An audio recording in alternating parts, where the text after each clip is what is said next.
Shalom.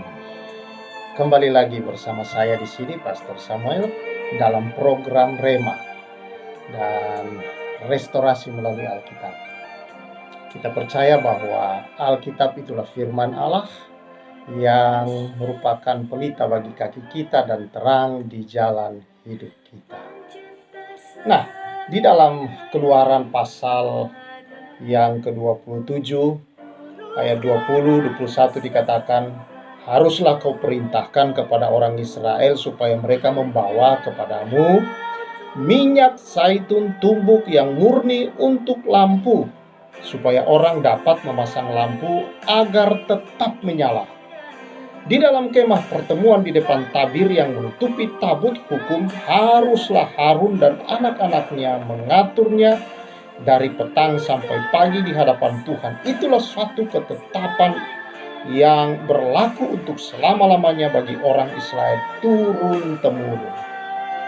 Saudara, Tuhan memerintahkan kepada Musa untuk memberitahukan kepada Harun dan anak-anaknya di dalam kemah pertemuan itu, saudara-saudara, yaitu di ruang kudus di depan tabir, di mana di situ supaya senantiasa menyala akan lampu yang ada di sana. Dan diminta supaya anak-anak Harun selalu berada di sana dan menyiapkan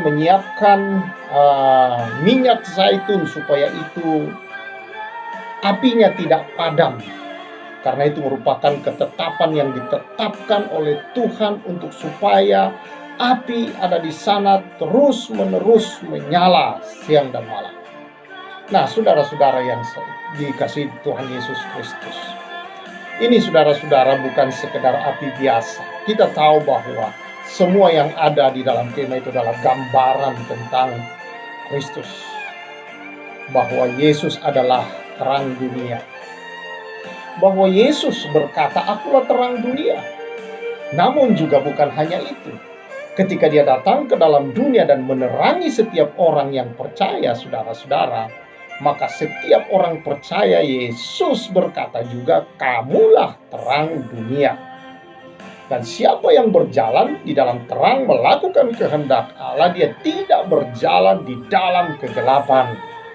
Saudara-saudara yang saya kasihi di dalam Tuhan Yesus Kristus, kita bersyukur kepada Tuhan bahwa ketika Tuhan memanggil kita, saudara-saudara, maka dikatakan di dalam 1 Petrus 2 ayat 9, saudara-saudara, bahwa kamulah bangsa yang terpilih, imamat yang rajani, bangsa yang kudus, umat pilihan Allah sendiri. Kita diangkat Tuhan menjadi imam-imam, pelayan-pelayan Allah yang kudus, saudara-saudara. Kita melayani Allah di hadapan Allah, kita melayani Dia sebagai imam-imamnya Tuhan. Sebagai anak-anak Harun, kalau di dalam perjanjian lama di kitab Keluaran tadi menggambarkan tentang kita yang harus terus saudara-saudara menyalakan api itu. Namun kita tidak perlu lagi menyalakan api itu, karena terang itu telah datang. Roh Kudus diberikannya atas hidup kita sebagai terang dalam hidup kita. Dengan kehadirannya dalam diri kita, saudara-saudara, maka kita di dunia ini, saudara, adalah terang bagi dunia ini.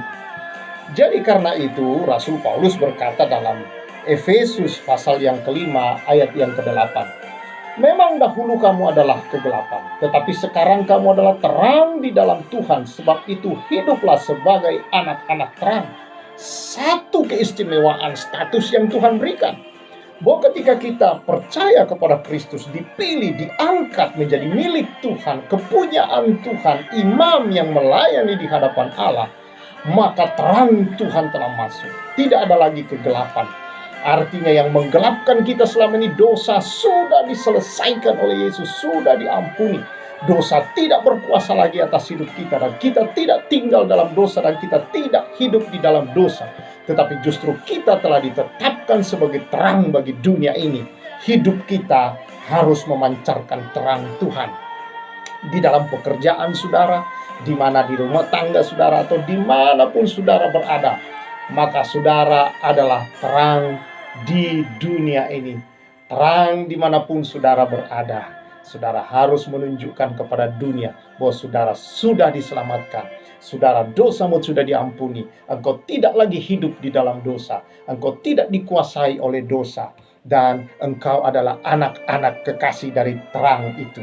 Bahwa engkau punya terang yang memberi hidup, yang memberi pengharapan. Ketika orang putus asa, ketika orang merasa tertolak, ketika orang merasa tidak punya harapan, ketika orang-orang di sekelilingmu, saudara-saudara, merasa lemah hidupnya, merasa dia tertolak, saudara-saudara, merasa dia tidak punya orang yang menerima hidupnya. Untuk itulah Tuhan memanggil dan memilih kita, menjadikan kita terang dunia, untuk menyatakan kepada mereka bahwa ada harapan buat mereka, ada penghiburan bagi yang sedih, ada sukacita bagi mereka yang sedang tidak bergembira hidupnya, bahwa ada keselamatan bagi mereka yang takut untuk tidak selamat di akhirat, saudara, bahwa ada jalan keselamatan dan hidup mereka bisa diubah, ada pengharapan, ada senantiasa buat mereka pengharapan untuk mendapatkan yang terbaik dalam hidup ini, yaitu masa depan yang baik, dan itu ada di dalam Yesus Kristus Tuhan. Untuk itulah saudara hadir, menunjukkan kepada dunia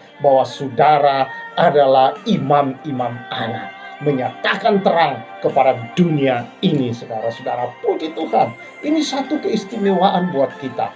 Ini adalah satu hal yang luar biasa, satu penghargaan yang tidak ternilai. Dari gelapnya dosa kita diangkat, dikeluarkan, dan kita ditempatkan Allah sekarang di dunia yang gelap sebagai terang. Dan gelap tidak bisa menggelapkan terang. Terang itulah yang membuat kegelapan menjadi terang, saudara-saudara. Dan untuk itulah kita hadir, supaya dunia sekeliling kita melihat terang Allah dalam hidupmu. Karena itu sebagai anak-anak Tuhan, ayo saudara-saudara, mari kita senantiasa dalam kehidupan sehari-hari menyadari bahwa kita punya Kristus yang telah memberikan Roh Kudus-Nya dalam hidup kita. Dan Dia adalah roh penghiburan, Dia adalah roh kekuatan, Dia adalah penolong di dalam segala situasi yang kita membutuhkan pertolongan. Dia hadir sehingga terang itu, saudara, tetap bercahaya dalam kehidupan kita, untuk kita dapat memberi terang dan menyatakan terang kepada dunia di sekelilingmu. Karena itu, saudara, ingat, engkau adalah terang dunia. Dosa tidak bisa menggelapkan engkau lagi. Dosa tidak berkuasa atasmu. Kegelapan dunia ini, iblis dengan segala pekerjaannya, tidak bisa menggelapkan hidupmu kalau engkau tetap sadar dan engkau tahu dan engkau tinggal dalam terang itu senantiasa, saudara-saudara. Karena terang itu, saudara, tidak pernah pergi daripadamu. Dia ada di dalam engkau, Dia hidup di dalam engkau, dan Dia begitu bergembira menemukan saudara dan menjadikan saudara sebagai terangnya. Dia tidak peduli masa lalumu, Dia tidak peduli keadaanmu di masa yang sudah lewat. Dia tidak peduli siapa, dari mana engkau berasal, dari keluarga mana engkau, dari status apa engkau, saudara, dari suku dan ras mana engkau berasal. Dia hanya tahu bahwa Dia mengasihi engkau, dan Dia mengangkat engkau dari gelap dan memberi terang, supaya engkau memberi terang kepada dunia yang dalam kegelapan.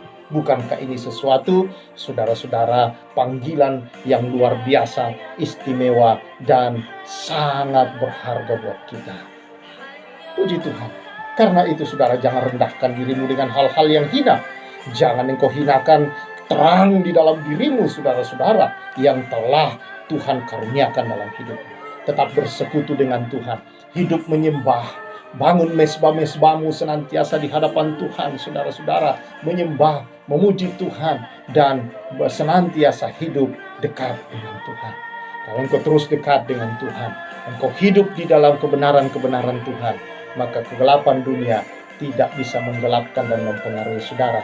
Tapi justru engkaulah yang memberi pengaruh yang kuat dan besar kepada dunia ini. Haleluya, selamat menjadi terang dunia ini. Tuhan memberkati saudara-saudara. Oh, haleluya. Tuhan, terima kasih bahwa Engkau memilih kami dari gelap kepada terang-Mu yang ajaib untuk menyatakan pekerjaan-pekerjaan besar, yaitu menerangi dunia ini. Berkati umat-Mu demi nama Yesus. Haleluya. Amin. Saudara-saudara, tetap hidup dalam terang, dan Tuhan mengasihi saudara sebagai terang dunia. Engkau senantiasa dapat menerangi sekelilingmu. Tidak ada kegelapan yang bisa menggelapkan saudara lagi. Tuhan memberkati saudara. Saya Pastor Samuel menyampaikan salam restorasi.